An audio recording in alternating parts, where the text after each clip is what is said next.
Hi everyone in English 1301, it's Dr. E and this is our weekly instructional video. We're moving into week 12. We had a pretty busy week last week with the peer review of your paper portfolios, and hopefully you got some good feedback from your group members. I saw a lot of exchanging going on and kind of discussion related to your ideas and the formatting and everything that's included in your portfolio drafts, so I appreciate your hard work last week. Not everybody in your group may have participated as much as possible, but hopefully you still got some useful information. So our goal this week is to read an article that's related to how we use sources in academic writing, and then we're going to write about that for our Wednesday writing post. But ultimately throughout the week I want you to go back again and again to the feedback you've received from your peers in the peer review sessions last week in those discussion areas, and start revising, editing, updating your paper portfolio, because ultimately that is the draft of that. Essentially, I call it a draft, but it needs to essentially be as complete as possible. That is due this Friday. And so what that means is you'll submit it, and it's worth 50 points, so it is a big grade. But the purpose of this is to submit the work. Then I will have some time to go through and offer you feedback, look and see what I can help you with. This is essentially me being your peer reviewer.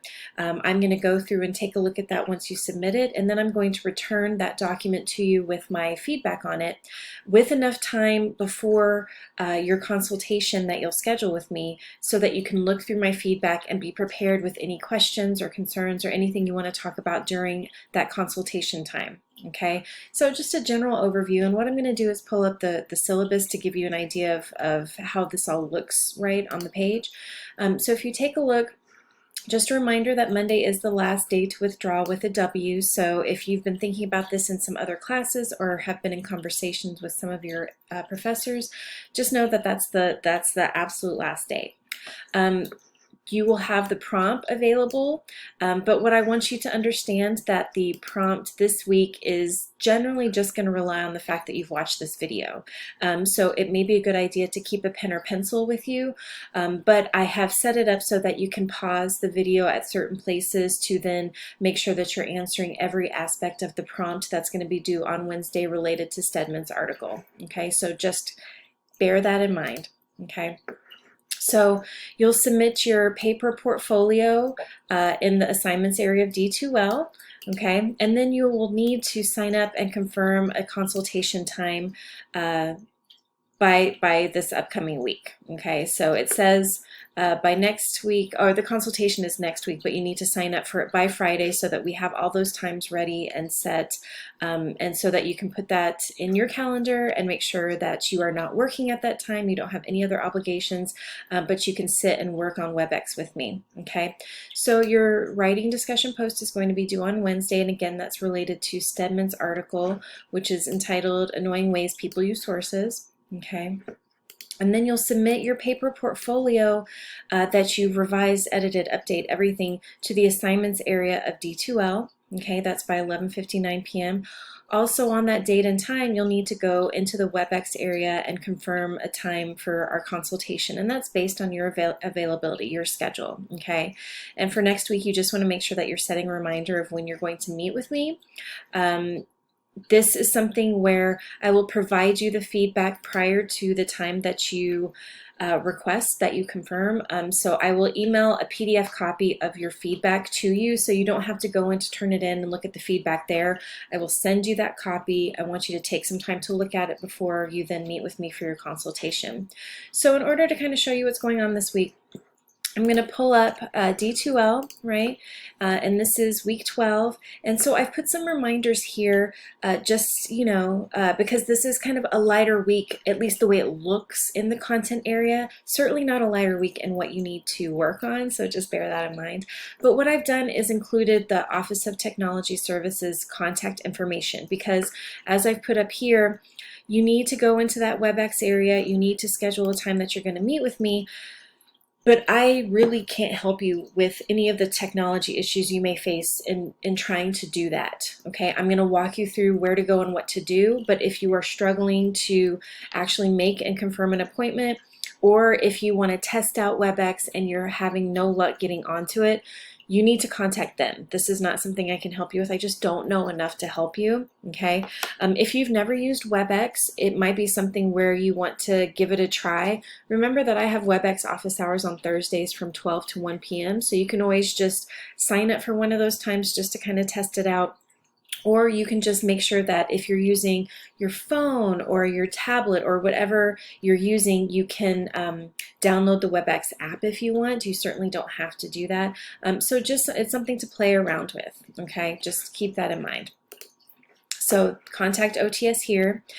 This is a copy of the Stedman article, The Annoying Ways People Use Sources, and then the week 12 post. This is based on Stedman's article, but it's going to be based on information I share here with you in this video, so just bear that in mind. And then I put a reminder here, you have 2 things to do by or before 11:59 p.m. on Friday. That is submit your portfolio in the assignments area and to sign up for a meeting time for our consultations in Webex. Okay, and this is where you will go to submit your paper portfolio. Okay, so I've put the video link here, I've put the guidelines here just so that you take some time to review that. You may have seen it a million times, right? But it's not a bad thing to just go in and double check that you've done everything, that you formatted it properly, etc. Y'all, you need to make sure that you're submitting your work in the assignments area in .doc or .docx format, right? So that's Word format or PDF. Please don't submit in any other kind of format because I won't be able to grade it. And again, I can't hunt you down to submit it in the proper format, so just do that, okay? And then I also put, have you set your consultation date or time in Webex, right? So just a couple of reminders here and there. All right, so that's really what it looks like this week.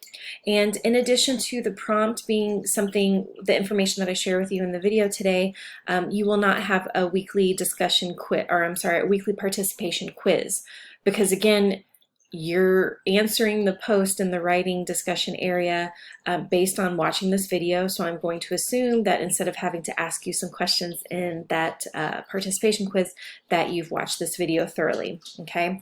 All right, so I'm gonna give you time to kind of make sure that you've grabbed a pen and paper, pause me, whatever, because I'm gonna go over some of the questions I'm gonna ask you in the prompt this week, okay? So I'm gonna pause, you pause. Okay. So in thinking about the reading that you need to accomplish this week, Stedman writes a really useful article that I like to share in all my classes, literature, writing 1, writing 2, anything, because he gets pretty specific about some of the things that we tend to do in our writing and what we want to actually avoid when it comes to academic writing and how we use research when we're writing in any of our academic classes.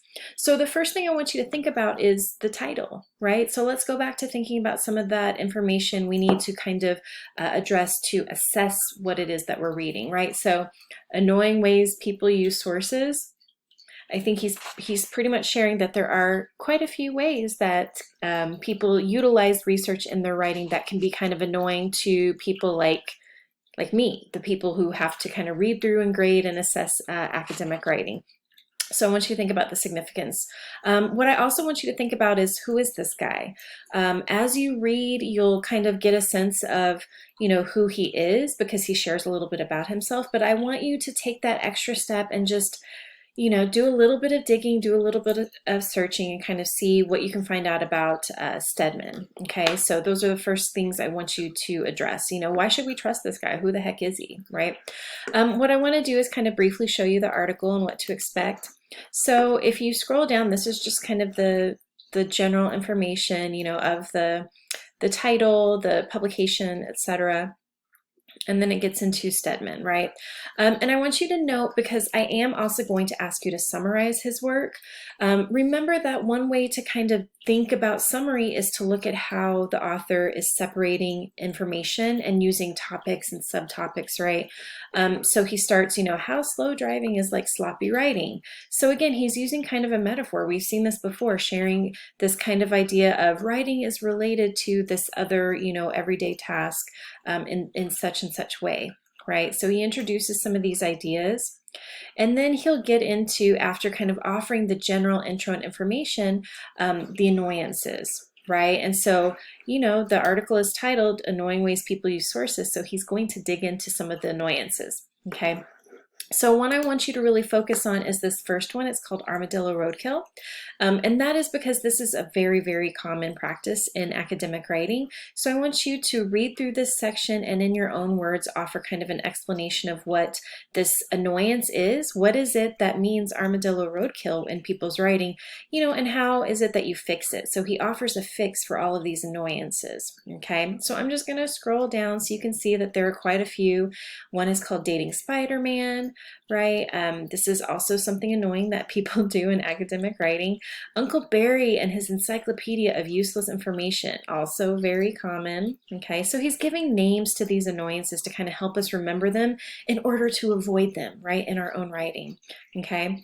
Am I in the right movie? Right? This is something that tends to happen a lot with academic writing. It's about just kind of plopping down a quotation without making sure that the quotation grammatically fits into the writing that you're doing.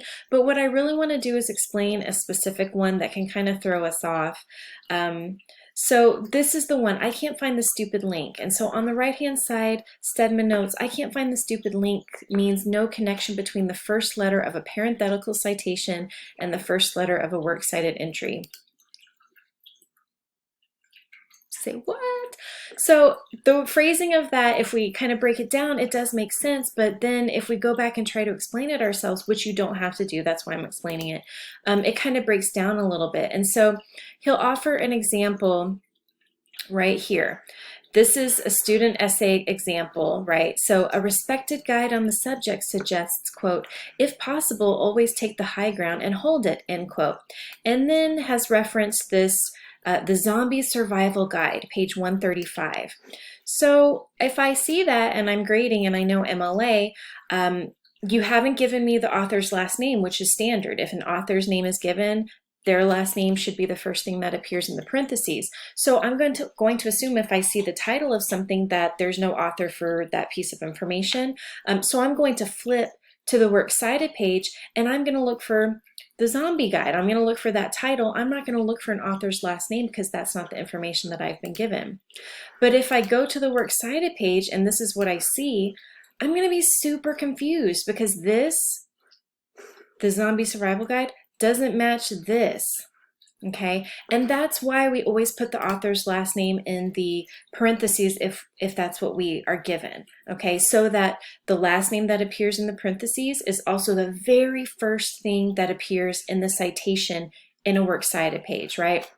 So in order to correct this, if you take a look, instead of putting the title and then the page number, you would put the author's last name and then the page number, right? Because again, the first thing that appears in the parentheses should be the first thing that appears in the citation on the works cited page. So if we did not have Max Brooks as the author, if no author was given for this text, then this would work because the very first thing we would see in the citation wouldn't be the author's last name, it would be the title of this publication. So it would then match what we see in the parentheses, okay? So that's just kind of a brief explanation of I can't find the stupid link, and that's only because there's a tendency to read this and to logically understand it, to intellectually understand it, but then to go back and when you're thinking about it, it kind of breaks down because it's a little bit confusing. But it's also, in explaining it, you can kind of see what the purpose is of what we do with those parenthetical citations, the parentheses, right? So I'm going to show you, and this is a place to pause, right? I'm going to show you a list of what I want you to cover. So I'm going to pause, you pause as well. So those are all the things you want to cover in the prompt for this week or in your post for this week. So like I said, write it down, do whatever you need to do, make sure you answer all of them. There are 2, 4, 6 of these you want to answer, okay? I'm going to briefly go back and show you where to go for Webex, right? So we're back on the page. In the collaboration area, if you go to the drop-down menu, click on Webex, it will always default to event calendar, and you just want to make sure you're choosing appointment booking, okay? And if you go up here, switch to week, and then go to next week and you'll see all these different options available on different dates and times, and you'll just go in and select one, okay? So if you have trouble, OTS, not me. Good luck this week, y'all. You have a lot to do, but hopefully it is approachable, and if you have any questions, just let me know.